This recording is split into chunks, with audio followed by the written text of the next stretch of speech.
హల్లెలూయా. జయ సంగీతము దయాక్షేత్రము నన్ను పాలించు నా యేసయ్యా. జయ సంగీతము దయాక్షేత్రము నన్ను పాలించు నా యేసయ్యా. అపురూపము నీ పతి తలంపు అలరించిన ఆత్మీయ గెలుపు నడిపించే నీ ప్రేమ పిలుపు. అపురూపము నీ పతి తలంపు అలరించిన ఆత్మీయ గెలుపు నడిపించను నీ ప్రేమ పిలుపు. జయ సంగీతము దయాక్షేత్రము నన్ను పాలించు నా యేసయ్యా.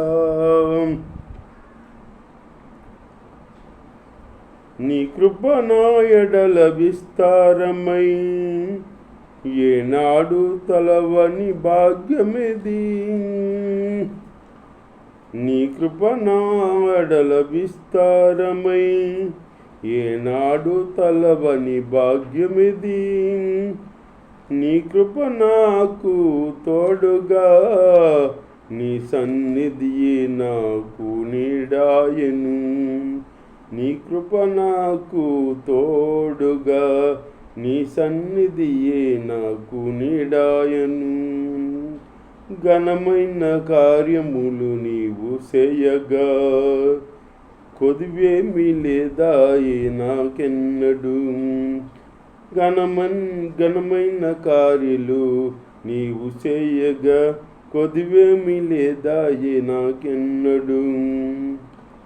ఆత్మబలముతో నన్ను నడిపించే నా గొప్ప దేవుడవు నీవేనయ్యా. బహు గొప్ప దేవుడవు నీవేనయ్యా. ఆత్మబలముతో నన్ను నడిపించే నా గొప్ప దేవుడవు నీవేనయ్యా. బహు గొప్ప దేవుడవు నీవేనయ్యా. జయ సంగీతము దయాక్షేత్రము నన్ను పాలించు నా యేసయ్యా. అపురూపము నీ పతి తలంపు అలరించిన ఆత్మీయ గెలుపు నడిపించే నీ ప్రేమ పిలుపు. జయ సంగీతము దయాక్షేత్రము నన్ను పాలించు నా యేసయ్యా. హల్లెలూయా. దేవుని స్తోత్రం. మీ అందరూ కొందరు దేవుని మాటలు ఎంత కూర్చో. ఇప్పుడు ఈ పని చేశాడు కదా దావీదు ఉరియా భార్యను భార్యగా చేసుకుని ఉరియాని కాడ చంపించేశాడు కదా. చంపితే అప్పుడు దేవుడికి అది నచ్చలా. దేవుడు అన్నాడా, నువ్వు ఈ పని చేసావు, నీకు నేను భార్యలను ఇచ్చాను, నీకు చాలరనుకుంటే నేను ఇచ్చేవాడిని, నీకు భార్యలను ఇచ్చేవాడిని. ఇంకా నువ్వు ఈ పని చేసావు, నువ్వు ఈ పని చేసినందుకు నేను నీకు విరోధంగా నేను కార్యాలు చేస్తాను, నీ శత్రువుని నీ మీదకి వచ్చేదాడి చేస్తాను. ఇగో నీ బిడ్డలే నీకు శత్రువులు వెళ్తారు. నువ్వు ఉరియా భార్య అని రహస్యంగా నువ్వు పాడు చేసావు. నీ భార్యలను ఇశ్రాయేలు అందరూ చూస్తుండగా వాళ్ళని అవమానిస్తారు, తీసుకెళ్తారు, పరాభం చేస్తారు అని దేవుడు చెప్పాడనమాట. ఇప్పుడు పాపం చేశాడు కదా, పాపం చేసాము. ఇప్పుడు పాపం చేసినప్పుడు దేవుడు ఉదయించడానికి అయినప్పుడు దావీదు దేవుడిని అడగాలి కదా, ప్రభువా ఈ పాపం చేశాను నన్ను క్షమించు, ఈ పాపం జోలికి వెళ్ళకుండా నిన్ను కాపాడు అని అడగాలి కదా. ఎక్కడికి వెళ్ళాలన్నా దావీదు అడిగేవాడు దేవుణ్ణి. ఈ పాపం విషయంలో అడగల. మరి ఏంటి అంటే కళ్ళు మూసుకుపోయింది. పాపం అట్ట చేస్తామట. మన ఎవరినైనా ఆత్మీయులైనా పాపము కళ్ళు మూసుకుపోయేటట్టు చేద్ది. మనం నాకు ఎదురేముందిలే అని మనం చేతాం అని. ఏదైనా నాకు ఎదురేముంది, నాకు చెప్పేవాళ్ళు ఎవరులే, నేను రాజుగా అదిగా ఇదిగా అని అనుకుంటాం మనం. అది ఏంటి సైతాన్ని చేసే పని అది. నువ్వు చెయ్యి, ఎవరేమంటారు నిన్ను, నీకు ఎదురేముందా అది ఇదా అని చెప్పి మనల్ని ఉసుకొల్పుకుంటా. అన్ని పాపాలు చేసేటప్పుడు దేవుడు అన్నాడు, నీకు విరోధంగా నేను చేతాను, నీ కొడుకులే నీకు విరోధం అవుతారు అని చెబుతాడు. నీ భార్యలో చెరబాటు పడతారు. నువ్వు ఇక రహస్యంగా చేసేవు ఈ పని, ఇశ్రాయేలు అందరూ చూస్తుండగా నీ భార్యలో పరాభం చెందుతారు అని చెబుతాడనమాట యేసయ్య. దేవుని స్తోత్రం, హల్లెలూయా చెబుతాడనమాట. అప్పుడు నిజంగానే ఒకసారి ఆమోన్ అని ఒక అతను ఉంటాడు, దావీదు పెద్ద కొడుకు ఆమోను ఏం చేస్తాడంటే, అబ్షాలోము తమ్ముడే ఆమోనికి. అంటే తల్లి లేరే కదా, దావీదు ఒకడే తండ్రి. ఈ అబ్షాలోముకి ఒక చెల్లి ఉంటుంది. ఆ చెల్లెల్ని ఈయన ఆమోను ప్రేమిస్తాడు.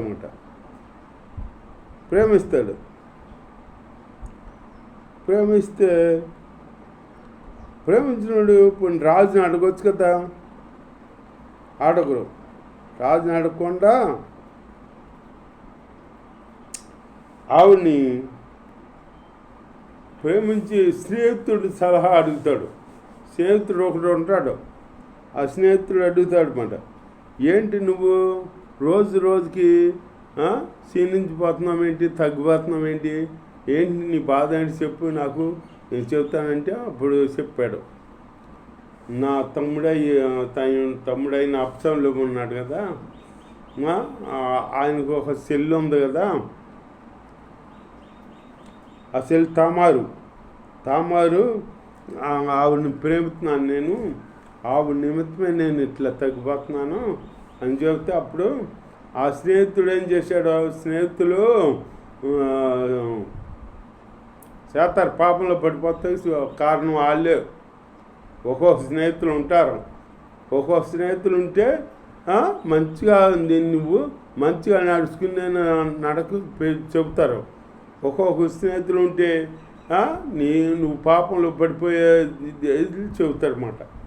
అప్పుడు అంటాడా ఆ స్నేహితుడు, నువ్వు మంచం మీద పడుకో, కాయలా పడినట్టుగా నువ్వు మంచం మీద పడుకో, అప్పుడు రాజు వస్తాడు, ఆమోనికి పానం బాగోలేదంట అని చెప్పి వస్తాడు. అప్పుడు నువ్వు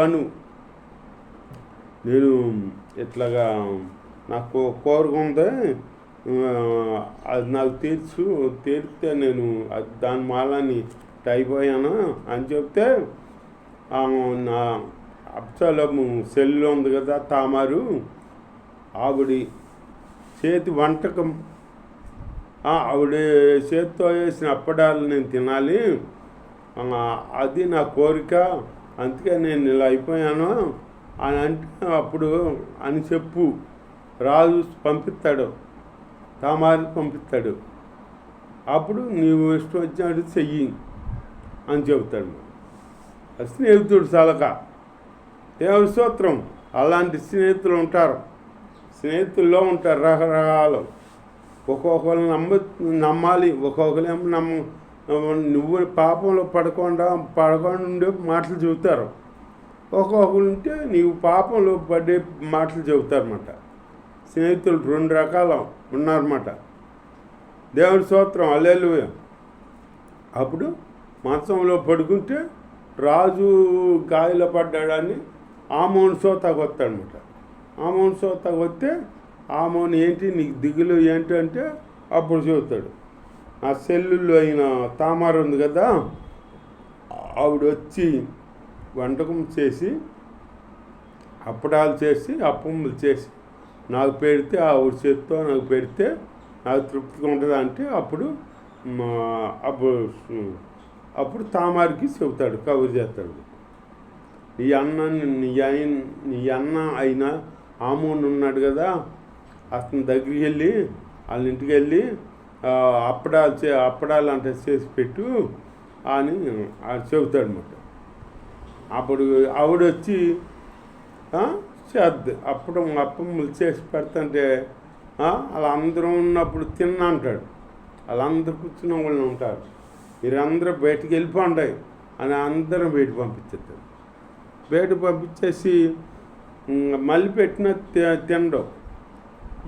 నువ్వు నీ చేతితో చేసిన అప్పడాలో నాకు పెట్టి తినాలంటే నేను పెట్టి గదిలోకి తీసుకురా పెడిది కానీ అంటే గదిలోకి తీసుకెళ్తుంది. మరి ఇప్పుడు ఆవిడకేం తెలుసు, ఇప్పుడు ఈయనలో ఇటువంటి ఘోరమైన ఆలోచన ఉందని ఆవిడకి తెలవదు కదా, గదిలోకి తీసుకెళ్తుంది.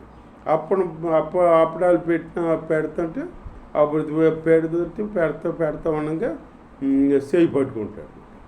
చేయి పట్టుకుని నా సెల్లా తామారు నాకు కోరిక తీర్చు అని చెప్పేసి ఆవిడని అంటే ఆవిడ అంటది, ఇప్పుడు నా అన్నయ్య నమ్మను, నువ్వు ఈ విధంలో నన్ను ఇట్లా చేయమాక, పరాభవం చేయమాక, రాజును అడుగు, నువ్వు అడిగితే నన్ను నీకు ఇవ్వకుండా మాండో నీకు ఇస్తాడో, అంతేగాని ఇట్లా చేయకూడదు, మనకి ఇశ్రాయేలు ప్రజలకు దేవుని బిడ్డలకి లాగదు ఇది అని చెబుద్దన్నమాట. ఎన్నో విధాలుగా చెబుద్ది. దేవుడి స్తోత్రం. చెప్పినా కానీ వినకుండా ఆయన కోరిక తీర్చేసుకుంటాడు.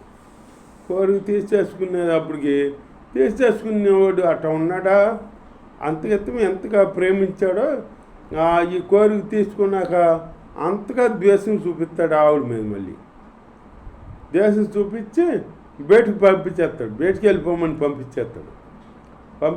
తోసేస్తే నా అన్నయ్యకు ఆమెను నువ్వు నాకు చేసిన పరాభం కంటే ఇప్పుడు చేస్తున్న పరాభం ఎక్కువగా ఉన్నదే, నన్ను పంపమాక అని చెప్తే అని ఆ పని వాళ్ళని పిలిచి బయటకు తోసి తలిపేసేమంటాడు అనమాట.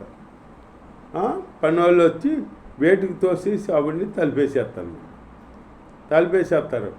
అప్పుడు ఆవిడ నెత్తి మీద దూలు పోసుకుని ఆవిడ ఏం చేస్తుంది తెలుసా, అప్పడాలు చేతాకి మరి సాతాన్ పేరేపనో ఏంటో మరి రాజు వస్త్రాలు వేసుకుని వస్తుంది ఆవిడ. రాజు కుమార్తెలు మంచి మంచి చీరలు కట్టుకుని మంచిగా రెడీ అయ్యి వస్తారు చూడు, ఏదన్నా దీనికి వస్తే ఫంక్షన్ కార్డుకి ఏదైనా అడిగితే అట్ట వస్తుంది ఆవిడ. అట్ట వస్తే అప్పుడు ఆ చీరే సింపేసుకుంటుంది బలిమితాన్ని. ఆ చీర సింపేసుకుని నెత్తి మీద దూలు పోసుకుని ఏడుతుంది అన్నమాట. ఏడ్చి పిలాపేస్తుంది. అంత ఏడ్చి ఇంకేం చేస్తాడు, బయటికి తోసేసి తలిపేసేసాడు కదా, ఇక ఏడుతా వెళ్ళిపోద్ది, ఇంటికి వెళ్ళిపోతే అప్పుడు అప్సావులము కనిపెడతాడనమాట. కనిపెట్టి ఏమ్మా నీ అన్నయ్యని ఆమోను నిన్ను పాడు చేశాడా అని చెప్పి, సర్లే ఆడమాక నీ అన్నయ్య కదా అని అంటాడు. అప్పుడు అని ఇక అప్సాలోం మీద పగపెట్టుకుంటాడు అనమాట. అప్సాలోం చంపాలని పగపెట్టుకుంటాడు. చానాలు అయిన తర్వాత గొర్రె బొచ్చు కత్తిరిస్తాడు ఈ అప్సాలోము. కత్తిరించే పని ఆ రోజులు ఆ కాలం వస్తుంది. కాలం వస్తే అప్పుడు గొర్రెపొచ్చులు కత్తిరిత్తకి పండగ అందరు విందు చేసాడనమాట.